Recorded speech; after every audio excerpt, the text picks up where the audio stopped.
Selamat jumpa anak-anakku sekalian. Bagaimana kabar hari ini? Tetap sehat ya. Tetap jaga kesehatan kalian dengan cara apa? Tetap tinggal di rumah. Tidak usah dolan dulu, tidak usah pergi-pergi dulu, supaya putus ini rantai penularan COVID-19 ini, supaya segera berlalu dan kita bisa belajar di sekolah kembali. Nah anak-anak, kita tetap bersyukur pada Tuhan ya. Walaupun kondisinya seperti ini, kita belum bisa bertatap muka langsung, tetapi Tuhan tetap melindungi kita, menolong kita sehingga kita tetap diberi kesehatan. Kita bersyukur pada Tuhan. Nah, ingat, jangan sampai lupa pakai masker kalau terpaksa harus keluar rumah, dan jangan berkerumun, tetap jaga jarak ya. Nah, anak-anakku sekalian, kalau minggu yang lalu kita sudah membicarakan atau membahas tentang kedudukan dan fungsi Pancasila sebagai dasar negara. Saat ini dalam pertemuan kedua ini kita akan membahas mengenai makna Pancasila sebagai dasar dan pandangan hidup. Tetapi kita akan membahas dulu sebelumnya PR yang sudah Bu Iwis berikan minggu yang lalu. Nah, apa sih PR-nya? Masih ingat ya? Yang pertama, jelaskan bagaimana kedudukan dan fungsi Pancasila. Nah, seperti yang sudah kita bahas minggu yang lalu, Pancasila itu kan punya kedudukan sebagai dasar negara. Artinya apa? Pancasila mendasari setiap penyelenggaraan pemerintahan negara. Yang kedua, sebagai pandangan hidup. Berarti Pancasila ini menjadi pedoman dalam kita bertingkah laku dan dalam kita mencapai tujuan cita-cita negara kita. Yang ketiga, Pancasila sebagai jiwa dan kepribadian bangsa. Artinya, Pancasila ini memberi corak khas pada bangsa Indonesia yang membedakannya dengan bangsa-bangsa lain. Kemudian juga Pancasila menjadi sumber dari segala sumber hukum. Artinya apa? Bahwa setiap peraturan perundangan yang dibuat di negara kita itu tidak boleh menyimpang dari Pancasila, tetapi harus bersumber pada Pancasila ya. Kemudian yang berikutnya, kedudukan yang berikut adalah Pancasila sebagai perjanjian luhur. Nah, sebagai perjanjian luhur, Pancasila ini merupakan kesepakatan dari para pendiri negara kita dan sudah teruji kebenarannya. Ya. Kemudian yang berikut, Pancasila sebagai cita-cita dan tujuan bangsa. Berarti apa? Pancasila ini menjadi sesuatu yang diidealkan, jadi sesuatu yang hendak dicapai, yaitu masyarakat yang adil dan makmur. Dan yang berikutnya, Pancasila ini merupakan pemersatu bangsa ya. Jadi dengan Pancasila bangsa kita dipersatukan. Bangsa kita yang beraneka ragam suku budaya bangsa ini dipersatukan oleh Pancasila. Dan yang terakhir, Pancasila sebagai moral pembangunan. Berarti Pancasila dijadikan acuan, kerangka, tolok ukur, parameter, arah, tujuan dari pembangunan. Ya. Kemudian pertanyaan yang berikut, arti pentingnya Pancasila. Nah, apa arti penting Pancasila? Ada 5, masih ingat ya? Yang pertama, membentuk identitas atau jati diri bangsa. Ya. Kemudian yang kedua, mengatasi berbagai pertentangan. Dan yang ketiga, memberikan arah, tujuan sekaligus menjadi pendorong dalam upaya mencapai tujuan bangsa. Kemudian yang nomor 4, pedoman untuk memecahkan berbagai masalah. Sedangkan yang terakhir sebagai sarana pemersatu bangsa dan negara. Nah, itu arti pentingnya Pancasila bagi bangsa Indonesia. Nah, kemudian pertanyaan yang terakhir itu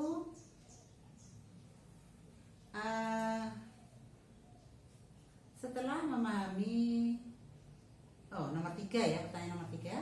Setelah memahami kedudukan dan fungsi serta arti penting Pancasila, tulislah apa yang seharusnya kalian perbuat untuk mengamalkan masing-masing sila-sila Pancasila, baik dari sila pertama maupun sila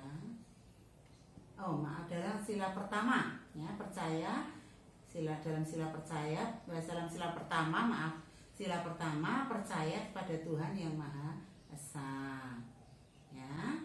Nah, itu kalian harus beribadah ya sesuai dengan agama dan kepercayaan. Tidak boleh memaksakan agama pada orang lain.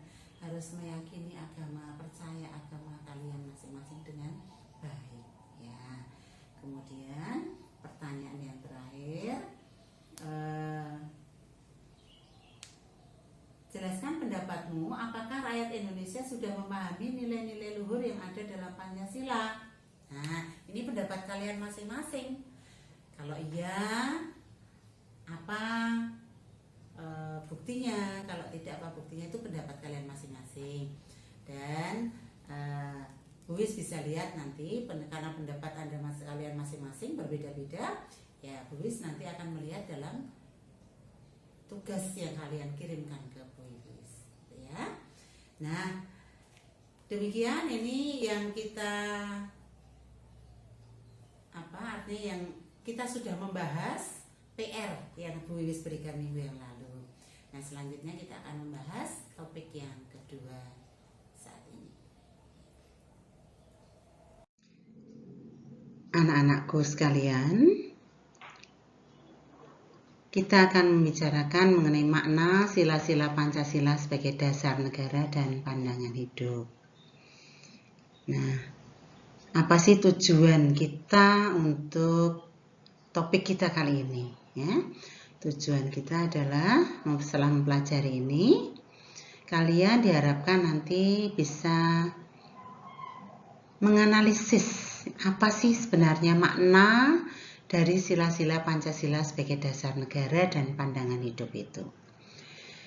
Nah, kita perlu tahu ciri yang terkandung dalam nilai-nilai Pancasila. Apa sih sebenarnya ciri yang terkandung dalam nilai-nilai Pancasila? Nilai-nilai Pancasila yang digali dari tata nilai budaya bangsa sendiri itu ya, menempatkan manusia dalam keluhuran harkat dan martabatnya sebagai makhluk ciptaan Tuhan. Ya, Tuhan kita yang Maha Esa itu. Nah, jadi nilai-nilai yang terkandung dalam Pancasila itu benar-benar menempatkan manusia itu sebagai makhluk yang luhur, makhluk yang bermartabat, yang punya harkat dibanding makhluk ciptaan Tuhan yang lain. Kita dikaruniai dengan akal pikiran, sehingga kita punya perasaan, ya. Misalnya perasaan malu. Kalau kalian tidak mengerjakan PR, ya, kalian akan merasa malu. Kalau ulangan nilainya jelek, tentu kalian akan merasa malu. Ya, beda dengan binatang. Binatang itu tidak bisa punya rasa malu, tidak memiliki rasa malu. Ya, seperti ayam, ya. Dia BAB di sembarang tempat. Nah, ini karena apa? Dia tidak punya rasa malu. Nah, itulah bedanya manusia dengan binatang. Kalau kita punya akal pikiran, kita punya martabat, punya harkat, ya, luhur sebagai makhluk ciptaan Tuhan yang luhur. Nah, oleh karena itu ini ciri utama dari nilai yang terkandung dalam Pancasila. Ya, jelas ya. Kita akan lanjut. Nah, kita akan masuk pada makna sila yang pertama dari Pancasila. Sila pertama adalah ketuhanan yang Maha Esa. Nah, apa sih makna dari sila yang pertama ini? Sila yang pertama ini punya makna bahwa kita harus mengakui keberadaan Tuhan sebagai pencipta alam semesta beserta isinya. Sehingga manusia harus meyakini adanya Tuhan yang Maha Esa. Bangsa Indonesia ini bukan bangsa yang ateis. Itu tidak, teis itu Tuhan. Berarti kalau ateis itu tidak mengakui adanya Tuhan. Nah, bangsa kita bukan bangsa yang seperti itu, tetapi bangsa yang berketuhanan yang Maha Esa. Itu artinya kita harus mengakui adanya Tuhan dalam bentuk apa? Kita menganut salah satu agama. Apa makna dari sila yang kedua, sila kemanusiaan yang adil dan beradab ini? Sila yang kedua ini mengandung rumusan sifat keluhuran budi manusia yang mengakui persamaan derajat, harkat, dan martabat manusia. Nah, oleh karena itu kita harus memanusiakan manusia. Artinya apa? Tidak boleh semena-mena terhadap orang lain, ya. Kita harus bertenggang rasa. Kalau kita tidak mau dicubit, ya jangan mencubit. Tidak mau dihina, ya jangan menghina. Nah, itu artinya apa? Kita memanusiakan orang lain, menganggap orang lain itu seperti kita, yang tidak mau disakiti, yang tidak mau dihina, ya. Kita mengakui bahwa kita itu sama derajat dan harkat martabat kita dengan orang lain. Nah, sehingga kita memperlakukan orang lain pun tidak semena-mena, tetapi juga seperti halnya kita memperlakukan diri kita sendiri. Dan selain itu, kita juga harus mengembangkan sikap saling mencintai sesama manusia. Ya, bentuk mencintai sesama manusia itu bagaimana? Ya, berempati kalau ada orang lain yang sakit, perlu dibesuk, perlu dibantu, orang yang sedang terkena bencana, perlu dibantu. Ya, kita dengan sukacita membantu mereka. Itu berarti wujud cinta kasih kita kepada sesama. Sebagai makna dari sila kedua. Kita lanjut. Sila yang ketiga, Persatuan Indonesia. Sila ketiga ini mampu menempatkan persatuan, kesatuan, serta kepentingan dan keselamatan bangsa dan negara sebagai kepentingan bersama di atas kepentingan pribadi dan golongan. Jadi, bangsa Indonesia yang terdiri dari berbagai macam ragam suku, budaya, dan ras ini mampu dipersatukan oleh Pancasila, khususnya sila ketiga ini. Oleh sila ketiga ini, bangsa kita menjadi bersatu walaupun berbeda-beda, beragam, aneka ragam, suku, ras, bahasa, agama, golongan. Ya. Tetapi dengan sila persatuan, bangsa kita berhasil terus memupuk, memperkokoh diri bangsa ini menjadi bangsa yang kuat. Ya. Oleh karena itu, melalui sila ketiga ini, kita harus terus mengembangkan rasa cinta kepada tanah air dan bangsa. Sila ketiga ini merupakan perwujudan dari paham kebangsaan Indonesia yang mengatasi paham perseorangan dan golongan. Ya, seperti yang tadi sudah kita dengar, ya, Bu Wiwis katakan bahwa melalui sila ketiga tidak ada lagi kamu golongan ini, kamu ras ini beda dengan saya sehingga kita tidak boleh bersama, tidak. Tetapi walaupun kita berbeda-beda, tetap melalui sila ketiga, negara mengatasi paham perseorangan dan paham golongan. Semuanya punya hak yang sama, punya kewajiban yang sama untuk terus mendukung pemerintahan, mewujudkan tujuan nasional kita, mewujudkan cita-cita negara kita, yaitu masyarakat yang adil dan makmur. Nah, kita menginjak sila keempat. Sila keempat yang berbunyi kerakyatan yang dipimpin oleh hikmat kebijaksanaan dalam permusyawaratan perwakilan, ya, ini merupakan sendi utama demokrasi di Indonesia yang berdasarkan atas asas musyawarah dan asas kerakyatan.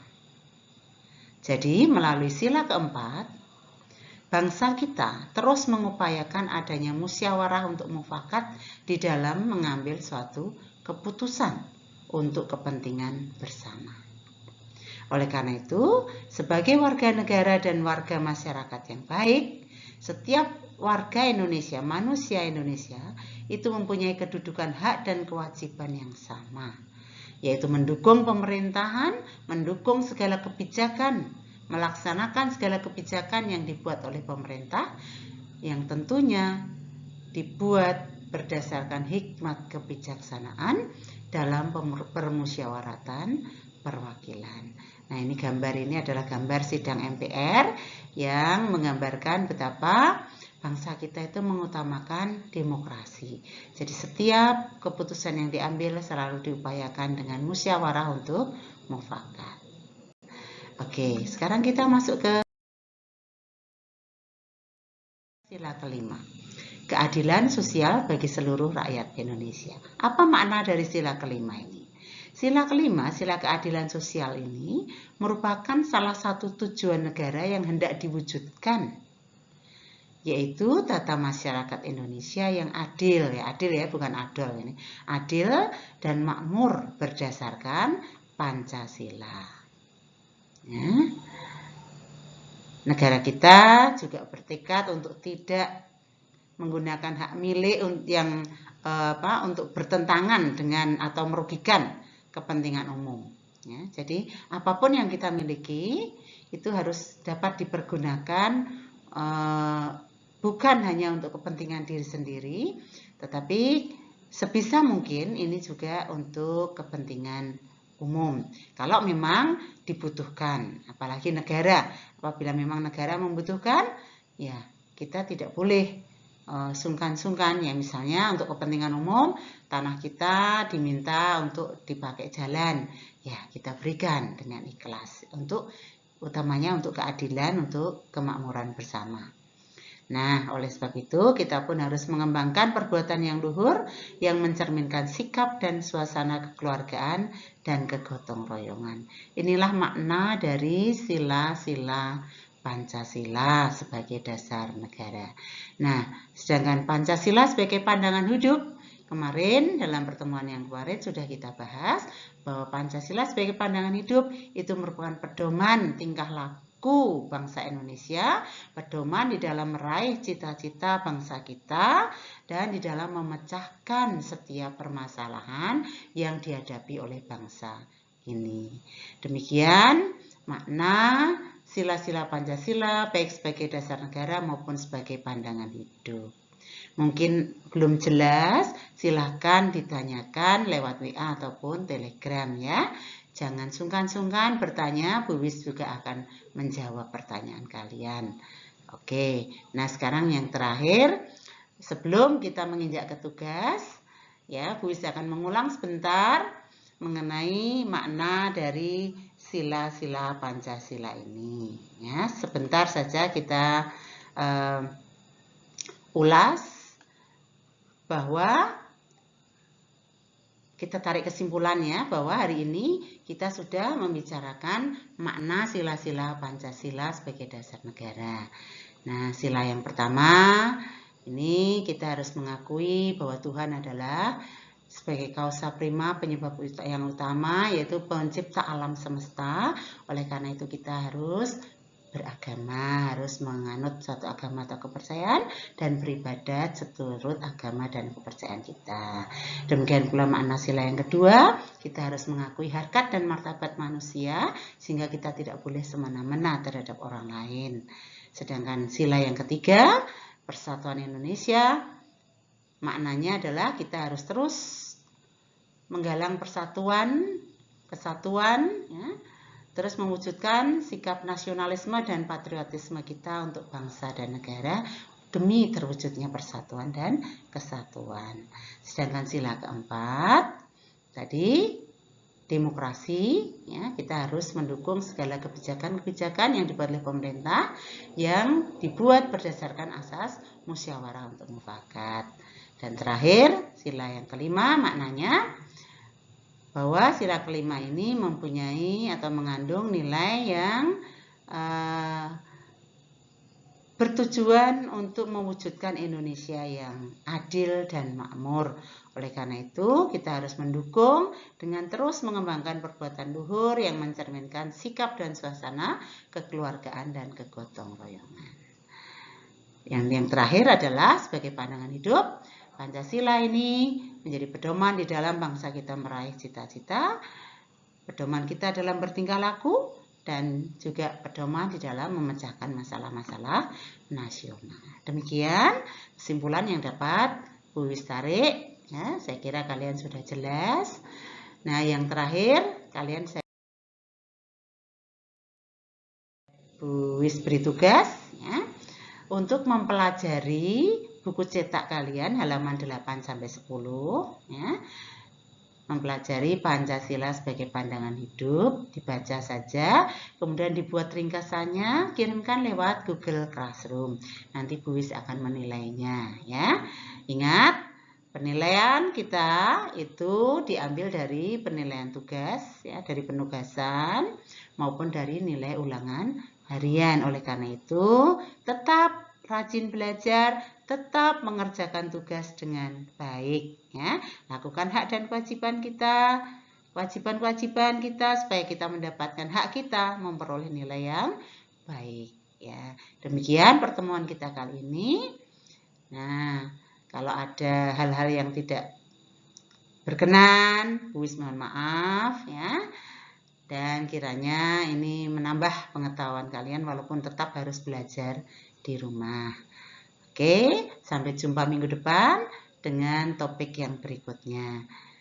Terima kasih. Tuhan memberkati.